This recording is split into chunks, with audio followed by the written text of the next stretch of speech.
Who are you talking to? If you have your Bible there, we're going to start in verse 5 and work through verse 15. And Jesus is trying to help us to question when we pray, who are we talking to? And I know that can kind of feel like a trick question, because you might be thinking, well, Pastor, if I'm praying, then I'm praying to God. That's who I'm praying.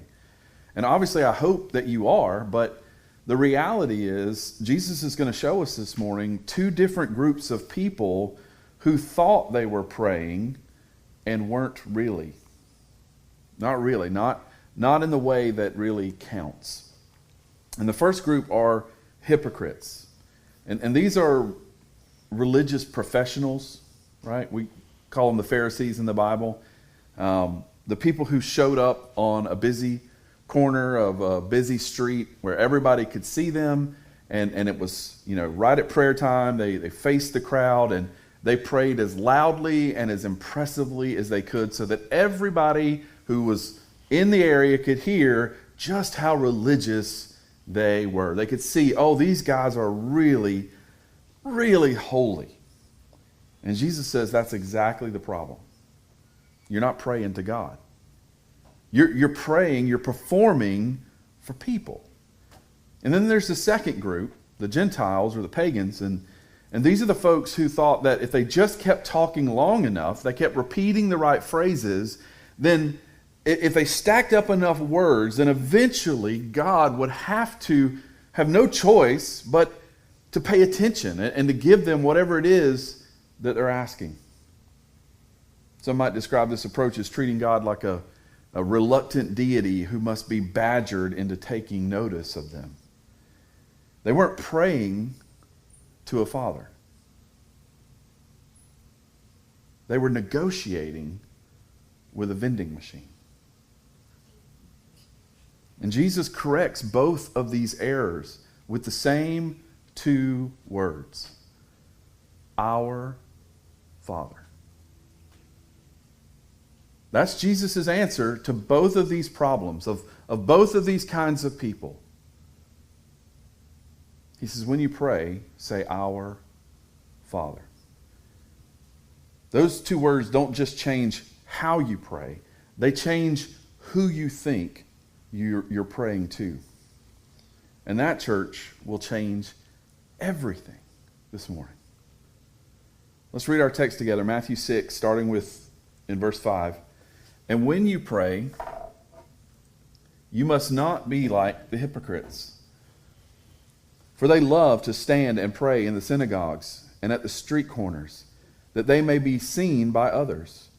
Truly I say to you, they have received their reward.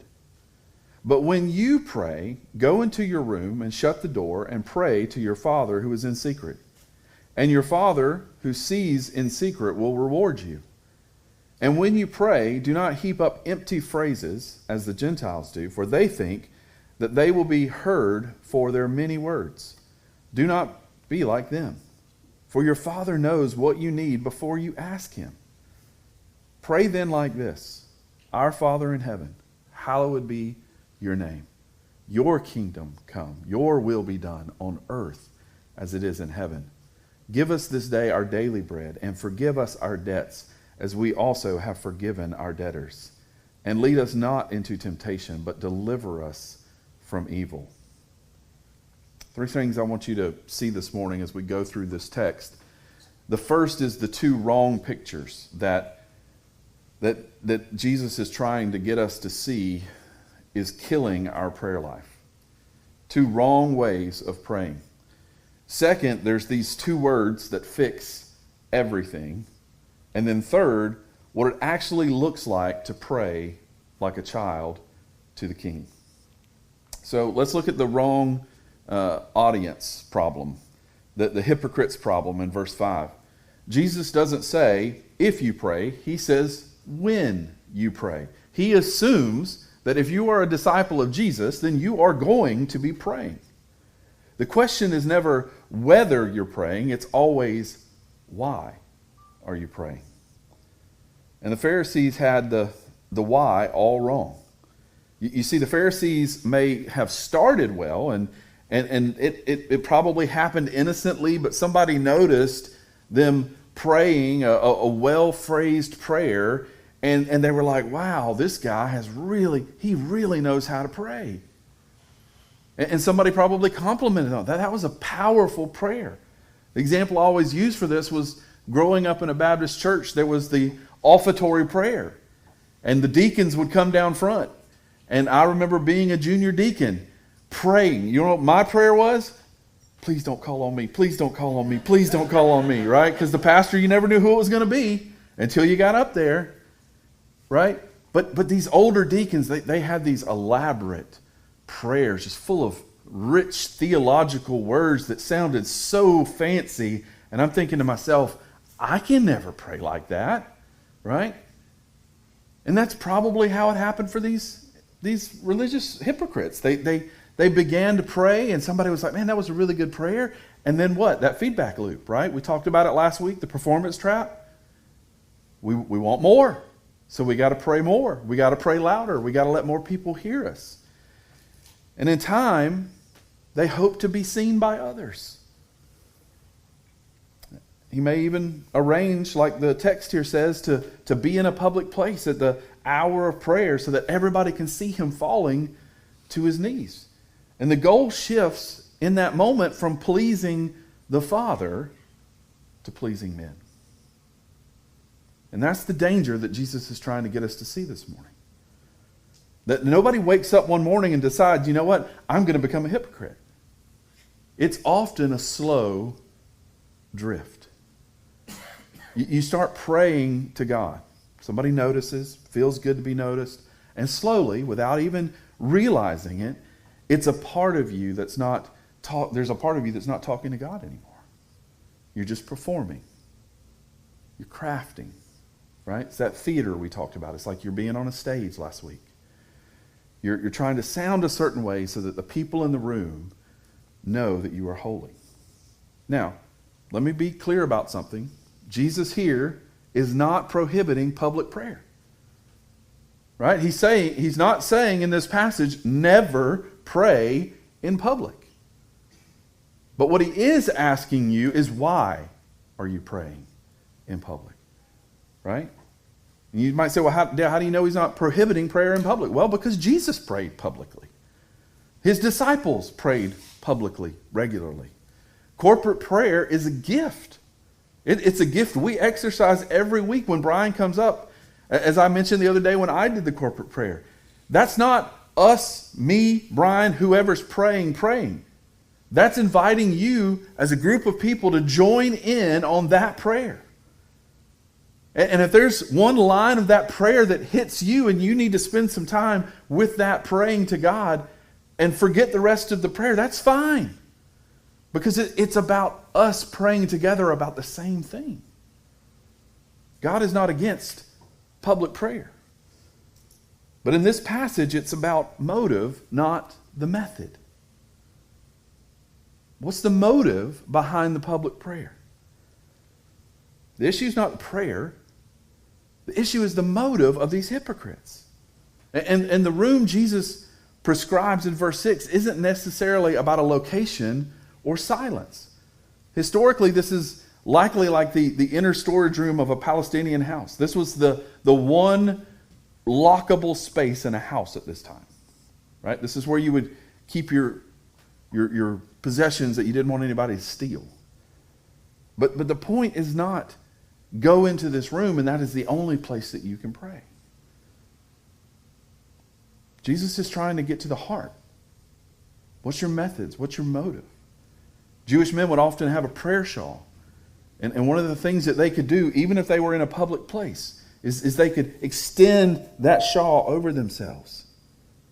And no one would be able to see or hear, if they're just praying to God, whatever prayer they needed to pray. They could be in the middle of the public place, but yet they could go into their prayer closet.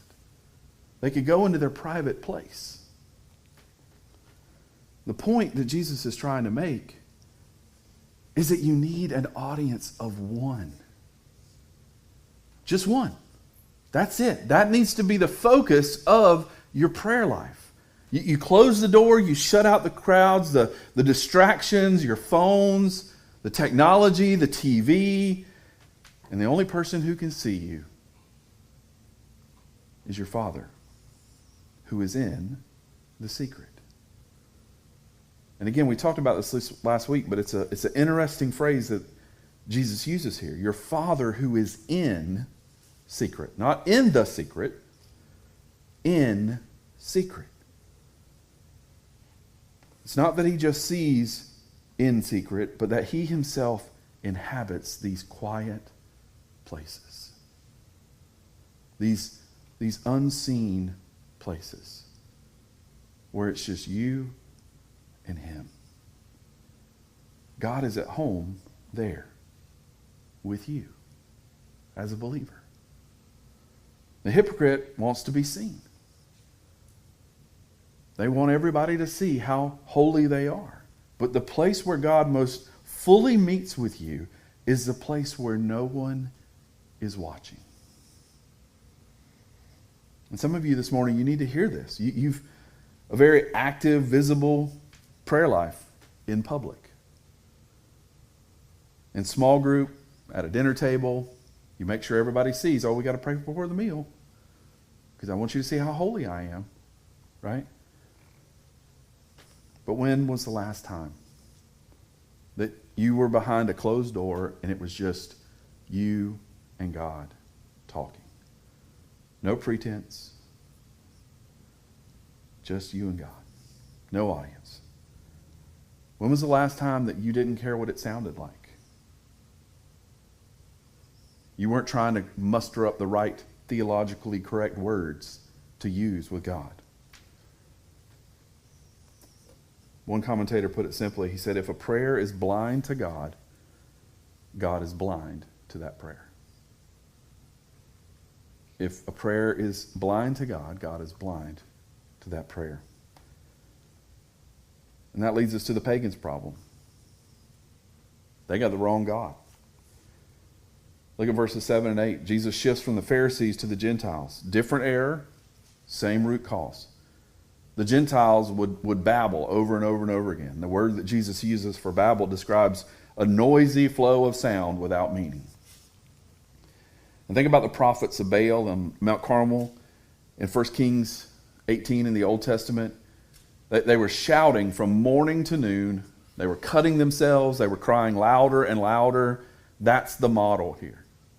They thought that the volume of their prayer would somehow compel a God who was either asleep, distracted, or reluctant. Basically, a God who didn't care. Now, in pagan worship, it was common to repeat an extensive list of a God's name, hoping to find the correct pronunciation that would give you leverage over the deity. Right? It was almost like a set of magical words. If you could pronounce and say the deity's name correctly, then the deity would have to respond to you. Right? This is a prayer as manipulation. They're trying to manipulate their God into doing something. Christians fall into this same trap too. I've heard many times people say, well, you got to pray the right name. The English name, the Hebrew name, the Greek name, which one? They all got an answer, right? But they fall into this same trap. Because it's like prayer as magic. Prayer as a technique to extract things from a God who otherwise doesn't really care about you. Do you see how different Jesus' picture is of prayer? The Gentiles' God is passive, maybe absent, probably indifferent, and you have to work to get his attention. You have to earn a hearing by repeating these words or this name over and over and over and over again in just the right way so that he'll wake up and hear you. And again, we make this mistake all the time in the Christian life. Not with babbling, but sometimes with the assumption underneath the babbling. Right? The Gentiles, Jesus says, they're babbling, they're saying all this stuff because they're trying to get God's attention so that God will then do something for them, right? Right? What's the underlying thing there? God's not paying attention. God doesn't care about me. God doesn't want to hear me. Right? That's the underlying motive driving the action, if you will. Right? And I talk to so many Christians who struggle with that same assumption. The assumption that God's not interested in them. That he doesn't want to hear from you. Why would he want to hear from me? That they have to do something to get him to pay attention. This gets back to what we were talking about last week. I need to go do a few good things, and then God maybe will be ready to listen to me then. Once I've served enough people, and I've loved enough people, and I've cared for enough people, then maybe I'm worthy enough for God to listen to me. Do you see how that same assumption runs in the hearts of many Christians?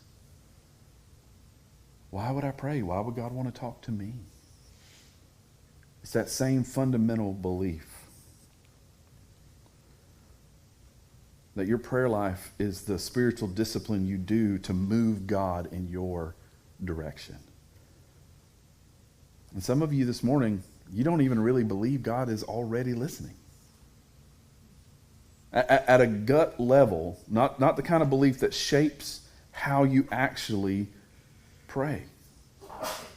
You pray longer hoping it'll work better.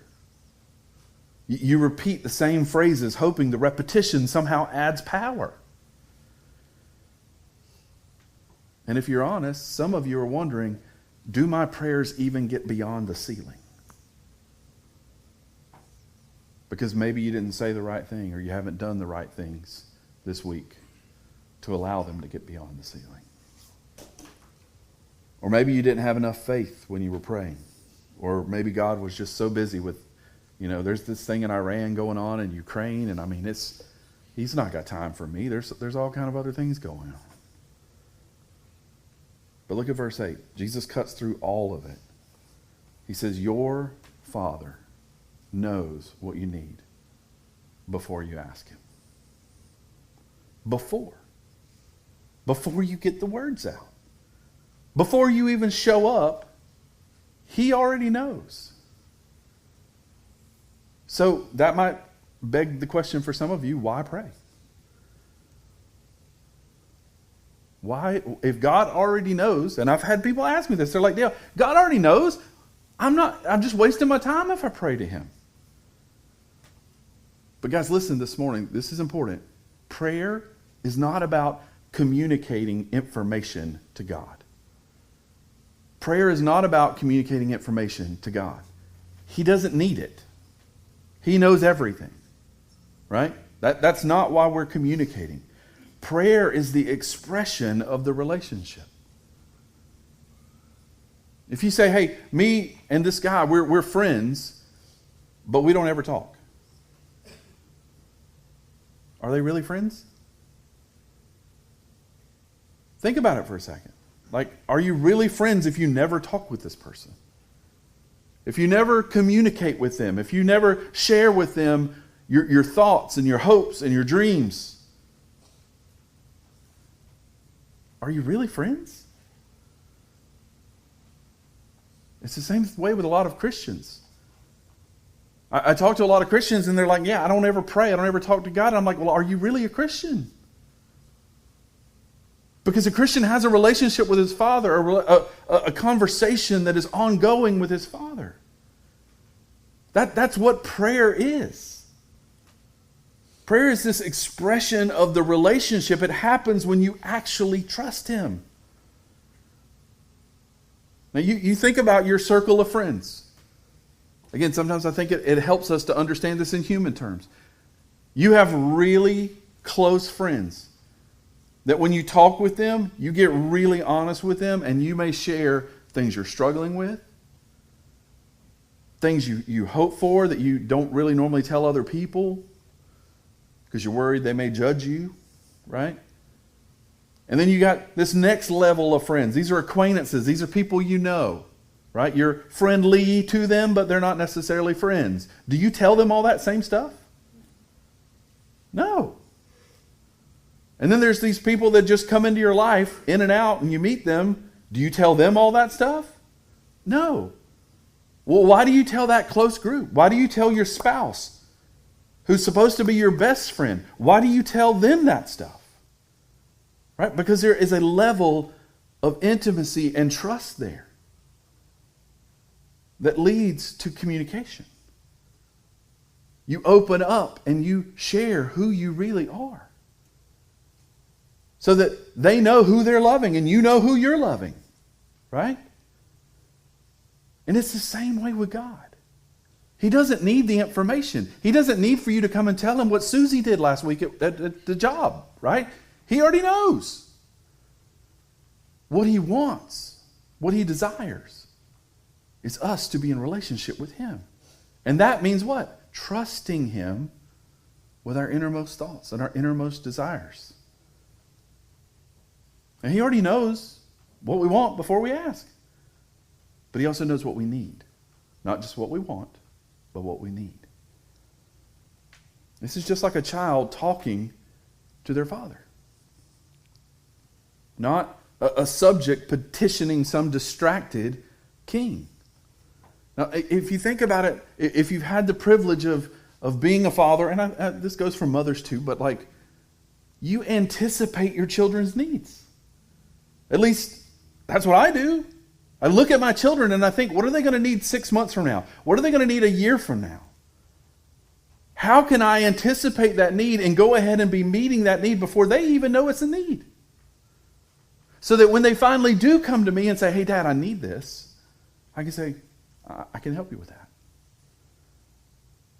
How much more? If I do that as a human, fallen, sinful father, how much more does your Father in heaven know and do that for you? He knew the moment you were born what you would need. That's who we're talking to. Now, I think the root of both of these errors, as we're looking at it, the Pharisees' problem and the pagans' problem have really kind of the same diagnosis underneath them, just expressed in two different ways. And I think Ed Welch says it best in his book, When People Are Big and God is Small. He describes the fear of man as one of the most prevalent spiritual problems in the human heart. We crave approval from people. We organize our behavior around how it will be received. And that pull is so strong that it can hijack even our most sacred moments, even our prayers. The Pharisees were captured by the approval of people. The Pharisee was aimed, their prayer was aimed at those people. The pagan was captured by a distorted picture of God, that God was too small and too distant to be trusted. Both errors are really worship errors. You're giving something that belongs to God to someone or something else. And the question Jesus is pressing on us this morning is this: what is your prayer actually aimed at? Who is your prayer actually aimed at? Now we get to the Lord's Prayer. And I want to stop for a minute and just these first two words, because Jesus didn't just give us a prayer to memorize, although many people have done that. He gave us a prayer that is kind of a whole theology in miniature. And it starts with our Father. Now this opening address is radical. Jewish prayers in the first century, like many Reformed prayers in our day, emphasize God's sovereignty, his lordship, his transcendence. And when Jesus called God his own Father, this is radical. John 5:18 tells us that the Jewish leaders were offended by this informality with God. How dare you be this informal with the creator of the universe? What do you mean, Abba, Father? What do you mean talking about God like this? How dare you? Don't you know how great God is? They were all upset and offended. They heard it as a claim to some kind of divine equality, that if he's my Father and I'm his son. And they were right. And here in Matthew 6, Jesus extends that same privilege to his disciples. To you, this morning, today. The prayer is corporate. It's our Father. Not my Father, but yet it's also intimate. It's addressed to the one who is both near, our Father, and beyond, in heaven. This is, again, the Aramaic behind Father here is Abba, a word of a child addressing a parent with trust and familiarity. And he adds that this is the word Jesus himself used when he prayed. In Matthew 11:25 at Gethsemane, when Jesus prayed to his Father, this is the word that was on his lips. And here he says, use these same words to address your Father, to address our Father. That's radical, guys. I don't know you can appreciate that, but this is an amazing invitation that Jesus is making. You're not some stranger making a case before this reluctant judge. You're a child coming home to his Father. I always love the illustration. I forget which pastor it was that I heard this first from, but they talked about how, presidents and their kids, and the kids would have a special way of getting into the Oval Office, right? And you think about all the layers of security that you have to go to get into the president's office, whoever the president is, right? You've got to be screened, you've got to be checked, you've got to get on the schedule, months out, right? All this kind of stuff. But then their son can just walk back through the east wing, through this back porch, and get right in and see Dad. Like, that's a human picture, but like most of us think we have to, make the appointment, do all the things, get on the schedule, blah, blah, blah, and then God will see us. But Jesus is like, no, you're like that little kid that has a direct access to his dad. Not because he's the president, because he's your dad. Yes, he's the God of the universe. Yes, he is all of those things that the Jewish people believe that he was. But Jesus is saying, he's also your Father. You have direct access to him. And we see this in his gospel, that Jesus speaks of God as my Father. Never our Father, but my Father, suggesting a unique relationship that belongs uniquely to the Son. But here, teaching his disciples, he says, you can say our Father. He's inviting you in to his own relationship with God. Did you hear me? Jesus is inviting you into his own relationship with his Father. That's why we can say our Father. Orderland and Gentle and Lowly is one of the most powerful sections about this in 2 Corinthians 1:3 that he's commenting on. He calls God the Father of mercies. He says the Father's heart is not distant or calculating. It is a heart that has been characterized by mercy from before the foundation of the world. The same gentleness and lowliness that Jesus discloses as his own disposition towards sinners and sufferers is the very character of the Father. They're not two different gods. One warm and one cold. They are one God.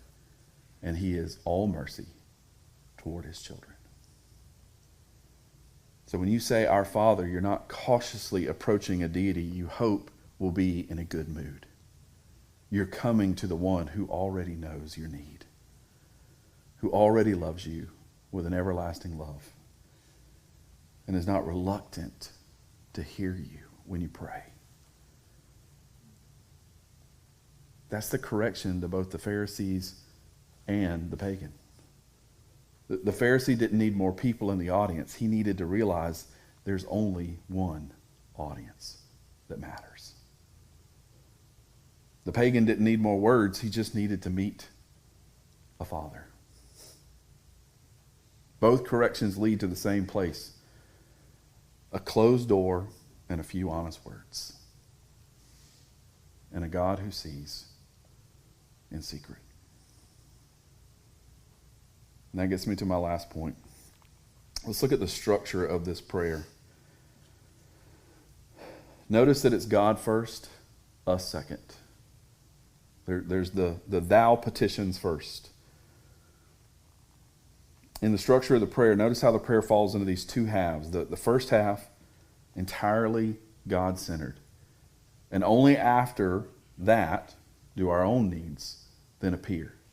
The first three petitions are about his name, his kingdom, and his will. The second three are about our bread, our forgiveness, and our deliverance. Notice how the answer to the pagan's error is built right into the structure of the prayer. We're not lobbying an indifferent God about our agenda. That's not what we're doing. We are first aligning ourselves with his purposes. And then we lay our needs into that framework that he has given us.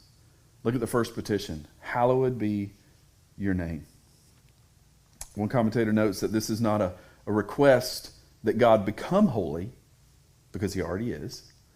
It's a prayer that people would recognize and honor what's already true. His name is already hallowed. I am just recognizing that. It's worship before petition.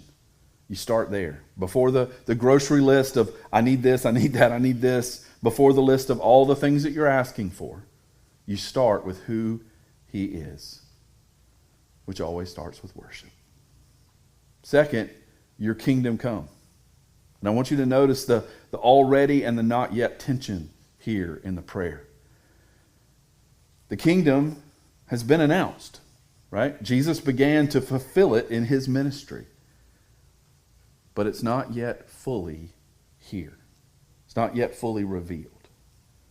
And this petition is both a cry and a surrender. You're saying, God, I want you, I want what you want. Right? I'm submitting to your agenda. I'm not just hoping you'll endorse mine. And then the third petition, your will be done. Now, to pray this prayer is actually a commitment. It's not just a petition. You're committing to his will. You're not just asking God to do something. You're resolving to do it yourself. To pray, your will be done. It is to put your whole life behind those words.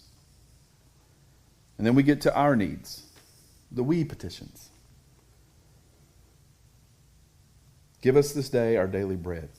Forgive us our debts. Lead us not into temptation. Now, Osborne has a beautiful line about the bread petition. He says, when most pray it, they think, gimme, gimme, gimme.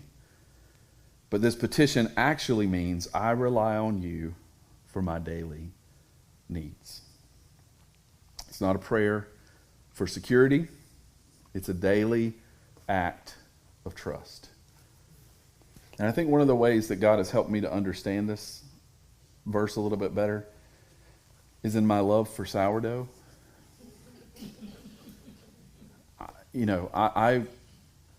I guess some of you or most of you would go to the store and I would buy bread, and the bread would last for a long period of time, right? And then I started getting sourdough. And you know what?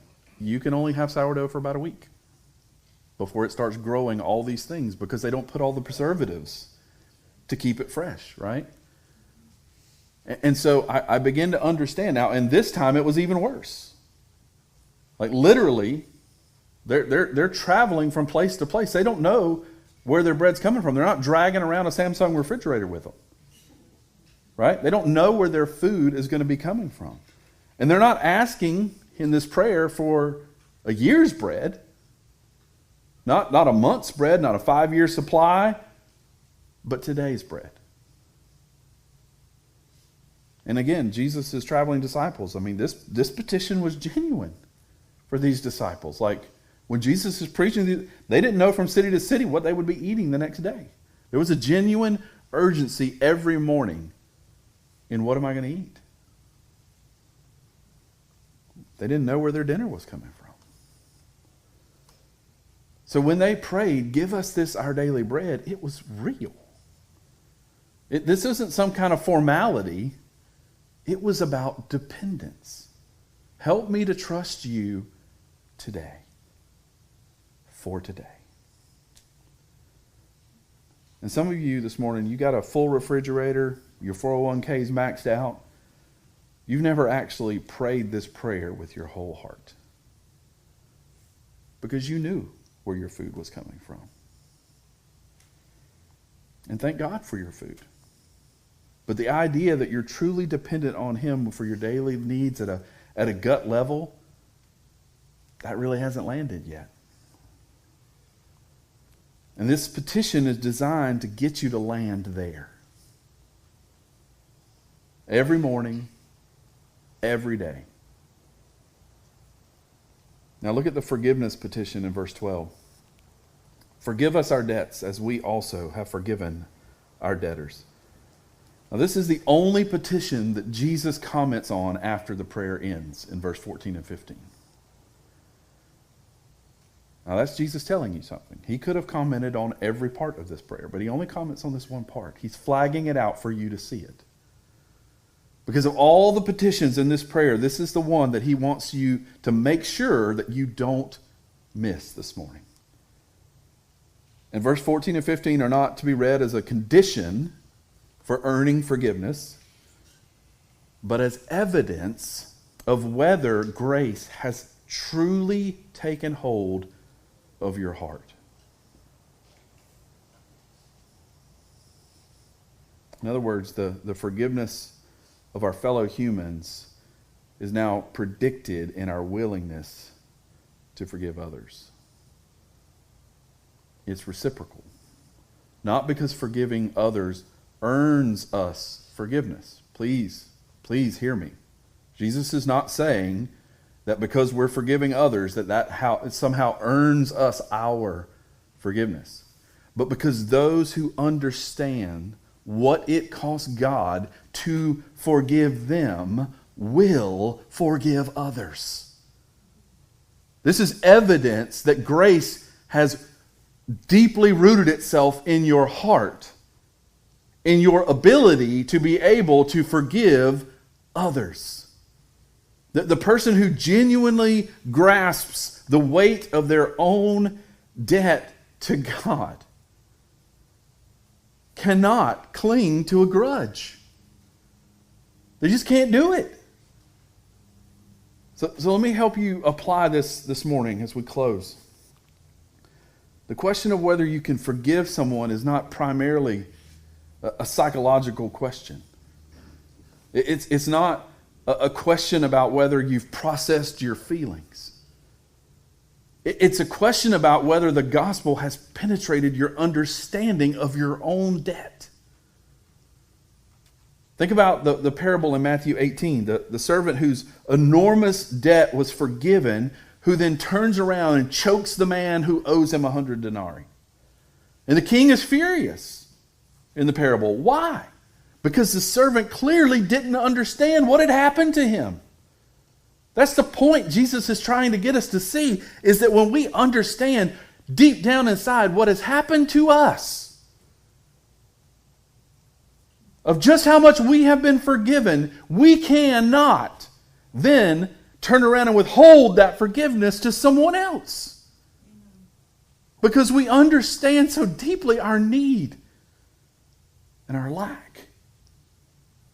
And if you're withholding forgiveness for someone this morning, whether it's a parent, a spouse, a friend, someone that maybe hurt you deeply, Jesus isn't giving you a command here. This isn't a command.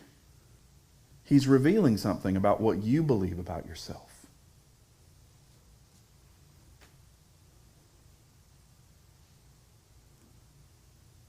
If you struggle to forgive other people, Jesus is revealing what you believe about yourself.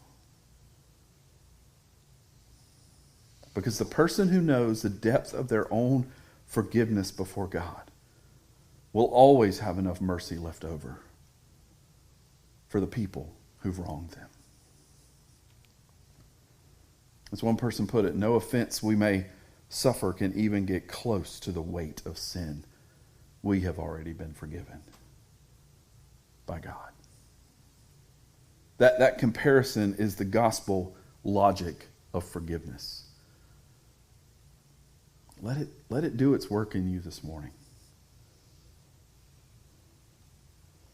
And we started this morning with a simple question. When you pray, who are you praying to? One commentator summarized this entire passage this way: prayer, like giving, must be private rather than showy or filled with wordy jargon.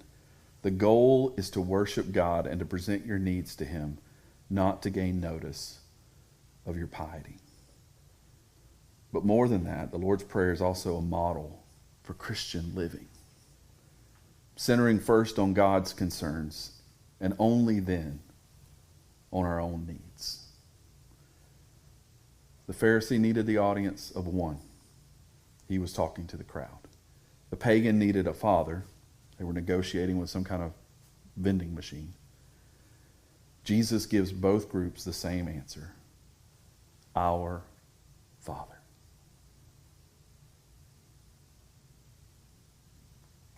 In Matthew 5,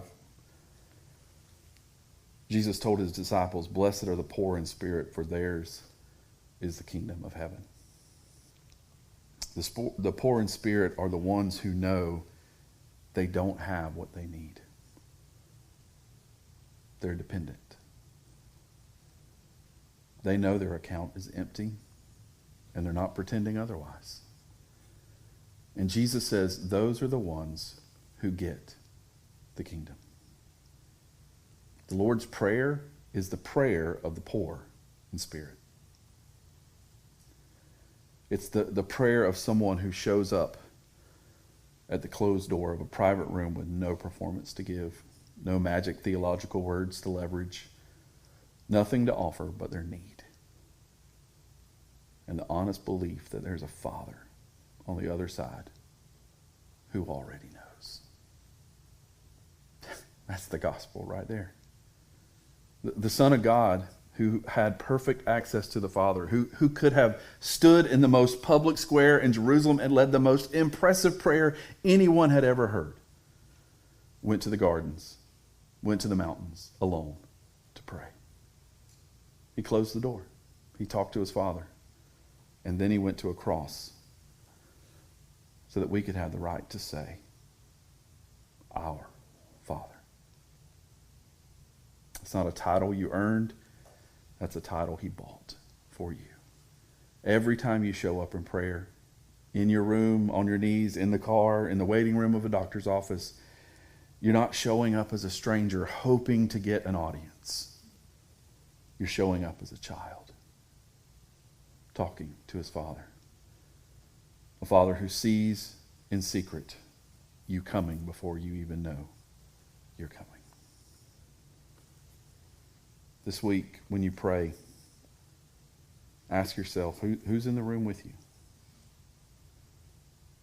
Ask yourself, are you performing for others or for yourself? If so, close the door, literally and figuratively. Find a space where there's no audience but God and start there. Second, pray the Lord's Prayer this week, slowly, not as a formula, but as a framework. Let our Father in heaven sit in your mind for a full minute before you move on. Let give us this day our daily bread actually serve as something in your life you're trusting yourself to handle instead of God. Let as we also have forgiven our debtors, be honest about what it's asking you to do. And third, if you're holding unforgiveness, bring it to the Lord this morning. Not to white-knuckle your way into forgiving someone, but to bring the debt you're holding up against what God has forgiven you. Let the gospel do the math. Maybe you're here this morning and you've never actually addressed God as our Father. Not because you said the wrong words, but because you never come to faith in the Son who makes that relationship possible. The only way to come to the Father is through Jesus. John 14:6. He's the one who took the weight of our debt, every last dollar, and nailed it to the cross. And on the third day he rose, and he's seated at the right hand of the Father, interceding for you right now. If you've never trusted him, guys, today's the day. Not because you have the right words to say, not because you've cleaned yourself up, but because the Father who sees you in secret is already looking for you. Would you pray with me? Father, thank you for a Son who showed us how to pray. Thank you that we don't have to perform for you, and we don't have to badger you. You already know, and you already love, and you already see. Help us to close the door on the noise of the world and every distraction that pulls our eyes off you, and just talk to you simply, honestly, as children. Where there is unforgiveness in this room today, Lord, let your gospel do what willpower cannot. And for anyone here who has never called you Father, may today be the day that they do. In Jesus' name, amen.